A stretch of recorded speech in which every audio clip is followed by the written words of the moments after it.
ഇന്ന് വന്നിട്ടുള്ളത് നമ്മളെ ടീമും അമ്മച്ചിയും വൈറലാക്കിയിട്ടുള്ള പപ്പട മുട്ടക്കറിയാണ് കേട്ടോ.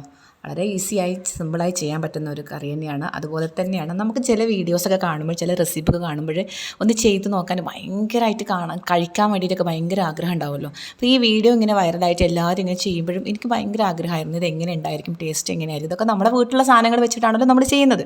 അപ്പോൾ തന്നെ ഇത് എങ്ങനെ ഉണ്ടായിരിക്കും, എങ്ങനെയൊന്ന് കഴിക്കാനുള്ളതും കാണാനുള്ള ആഗ്രഹം കൊണ്ട് ചെയ്യുകയാണ് കേട്ടോ. അപ്പോൾ വേണ്ട സാധനങ്ങളൊക്കെ ഇൻഗ്രീഡിയൻസ് ഇതൊക്കെയാണ് കേട്ടോ. ചെറിയ ഉള്ളി, ഇഞ്ചി, വെളുത്തുള്ളി, കറിവേപ്പില, മുളക്, മുട്ട, പപ്പടം. ഞാൻ ഇത്തവണ സ്കൂളില്ലാത്തത് കൊണ്ട് തന്നെ നമ്മുടെ വീട്ടിൽ അടുപ്പിൽ വെച്ചിട്ടാണ് കേട്ടോ പാചകം ചെയ്യൽ. സ്കൂളിലെ ദിവസം മാത്രമാണ് ഞാൻ ഗ്യാസുമേലൊക്കെ ഇങ്ങനെ മെനക്കെട്ട് ചെയ്യാറുള്ളൂ. അപ്പം നമ്മൾ ഫ്രീ ആണല്ലോ, ഇഷ്ടം പോലെ സമയം, 2 മാസം നമുക്ക് വെക്കേഷൻ അല്ലേ. അപ്പോൾ ചട്ടി അടുപ്പത്ത് വെച്ചു, കടുക് പൊട്ടിച്ചു. അപ്പോൾ ഇന്നത്തെ പ്രത്യേകത ചിക്കനും അതേപോലെ ചോറും നമ്മുടെ ഈ പപ്പടക്കറിയാണ് കേട്ടോ. അപ്പോൾ ഞാൻ വെളിച്ചെണ്ണയാണ് എടുത്തിട്ടുള്ളത്. കടുക് പൊട്ടിയതിന് ശേഷം അതിൻ്റെ അകത്തേക്ക് കൊച്ചുള്ളിയും വെളുത്തുള്ളിയും ഇഞ്ചിട്ട് അത്യാവശ്യം നല്ല ക്വാണ്ടിറ്റിയിൽ ഞാൻ ചെറിയ ഉള്ളി എടുത്തിട്ടുണ്ടായിരുന്നു. ചെറിയ ഉള്ളി എന്തിട്ടാലും ഭയങ്കര ടേസ്റ്റ്, എനിക്ക് ഭയങ്കര ഇഷ്ടമുള്ള കാര്യമാണ്. അപ്പോൾ അതുകൊണ്ട് തന്നെ അത് വെളിച്ചെണ്ണയിൽ നമ്മുടെ ചെറിയ ഉള്ളിയും ഇഞ്ചിയും വെളുത്തുള്ളിയും ഒക്കെ പാടെ നന്നായി ചതച്ചെടുത്തിട്ട്, അരക്കേണ്ട, ചതച്ചാൽ മതി. ചതച്ചെടുത്തിട്ട് ഞാനത് നന്നായി വഴറ്റിയെടുക്കാം കേട്ടോ. കുറച്ച് ഇതിന് ആവശ്യത്തിനുള്ള ഉപ്പും കൂടി ഇട്ടിട്ടുണ്ടായിരുന്നു, അത് കാണിക്കാൻ മറന്നു.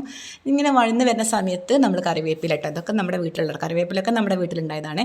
കറിവേപ്പില ഇട്ടിട്ടുണ്ട്. ഇവിടെ ഒന്നും കൂടി ഇളക്കി എടുക്കുകയാണ്. അപ്പോൾ ഇതിൻ്റെ അകത്ത് വെളിച്ചെണ്ണയുടെ കുറവുണ്ട്, നമ്മൾ പപ്പടം ഒന്ന് പൊരിച്ചെടുക്കാണ്ടല്ലോ. പിന്നെ ഇടുന്നത് പച്ചമുളകാണ്. പച്ചമുളക് നമ്മൾ ഓൾറെഡി ഇതിൻ്റെ അകത്തേക്ക് നമ്മൾ കുരുമുളക് പൊടി ഇടുന്നുണ്ട്. അപ്പോൾ അതുകൊണ്ട് തന്നെ പച്ചമുളക് ആ എരിവിനനുസരിച്ച് ഇട്ടാൽ മതി. ഈ മുളകിൻ്റെ അകത്തുള്ള അരിയൊക്കെ കളഞ്ഞ്, അതിൻ്റെ വിത്തൊക്കെ കളഞ്ഞിട്ടാണ് ഞാൻ ഇട്ടിട്ടുള്ളത്. അതുകൊണ്ട് തന്നെ വല്ലാണ്ട് എരിവുണ്ടാവില്ല എന്ന് വിശ്വസിക്കുകയാണ്. അല്ലെങ്കിൽ അതിനനുസരിച്ച് ഇട്ടാൽ മതി. ഇപ്പോൾ ഞാൻ വെളിച്ചെണ്ണ കുറവുള്ളതുകൊണ്ട് കുറച്ചുകൂടി വെളിച്ചെണ്ണ ചേർത്തിട്ടുണ്ട്. എന്നിട്ടാണ് പപ്പടം കീറി ഇതിൻ്റെ അകത്തേക്ക് ഇടുന്നത്.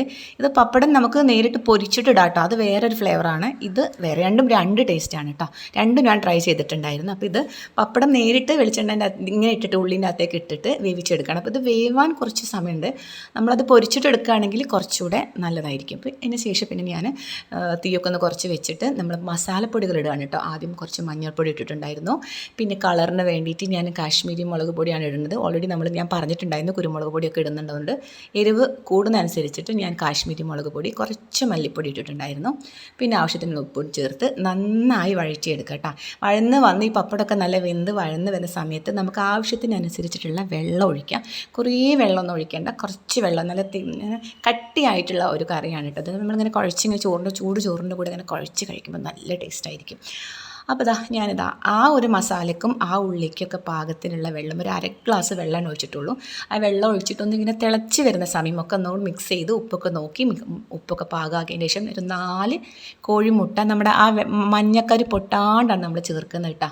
എന്നിട്ട് പിന്നെ നമ്മൾ ഇളക്കാനേ പാടില്ല. ഇങ്ങനെ തിള വരുന്ന സമയത്ത് ആ മുട്ടൊക്കെ അങ്ങ് ജസ്റ്റ് അതുപോലെ ഇങ്ങനെ വെന്ത് വരുന്ന സമയത്ത് ജസ്റ്റ് ഒന്നിങ്ങനെ ഇളക്കിയെടുത്ത് കഴിഞ്ഞാൽ നമ്മുടെ പപ്പട മുട്ടക്കറി റെഡി ആയിട്ടുണ്ട് കേട്ടോ. പക്ഷെ നമ്മൾ യൂട്യൂബിൽ കാണുന്നത് പോലെ അത്ര ഭയങ്കര ടേസ്റ്റ് ആയിട്ടൊന്നും എനിക്ക് ഫീൽ ചെയ്തിട്ടില്ല. ഓരോരുത്തർക്കും ഓരോ ഇഷ്ടങ്ങളായിരിക്കാം.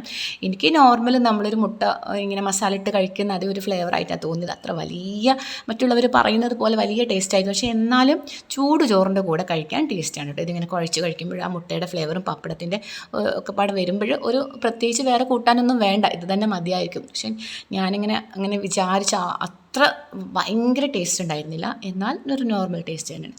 അപ്പോൾ ഇത് ചെയ്യാൻ താല്പര്യമുള്ളവർ, അല്ലെങ്കിൽ കഴിക്കാൻ താല്പര്യമുള്ളവർ ചെയ്ത് നോക്കുക, ട്രൈ ചെയ്ത് നോക്കുക. ഇഷ്ടപ്പെട്ടിട്ട് എൻ്റെ വീഡിയോ ഇഷ്ടപ്പെട്ടാൽ ലൈക്ക് ചെയ്യാനും ഷെയർ ചെയ്യാനും മറക്കരുത്. കണ്ടില്ലേ, ഈ ഉണ്ണിയൊന്നും ഇങ്ങനെ പൊട്ടാണ്ട് മെല്ലെ മെല്ലെ നമ്മൾ മിക്സ് ചെയ്ത് കൊടുത്താൽ മതി. നന്നായി ഒന്ന് തിളച്ച് വരും. ആ മുട്ട വേവുന്ന ഒരു സമയം അത്രയേ ഉള്ളൂ. നമുക്കിത് പെട്ടെന്ന് തയ്യാറാക്കി എടുക്കാൻ പറ്റും കേട്ടോ. ഗ്യാസിലൊക്കെ ചെയ്യുകയാണെങ്കിൽ കുറച്ചുകൂടെ സ്പീഡിൽ തയ്യാറാക്കാൻ പറ്റും. അപ്പോൾ നന്നായി തിളച്ചു. എനിക്ക് വായിൽ വെള്ളം വരുന്നു പറയുമ്പോൾ കേട്ടോ. ടേസ്റ്റ് ഇല്ല എന്ന് പറയുന്നുണ്ടെങ്കിൽ വായിൽ വെള്ളം വരുന്നുണ്ട്. അപ്പോൾ ഇത്രയേ ഉള്ളൂ. നെക്സ്റ്റ് വീഡിയോ ആയിട്ട് വീണ്ടും വരാം.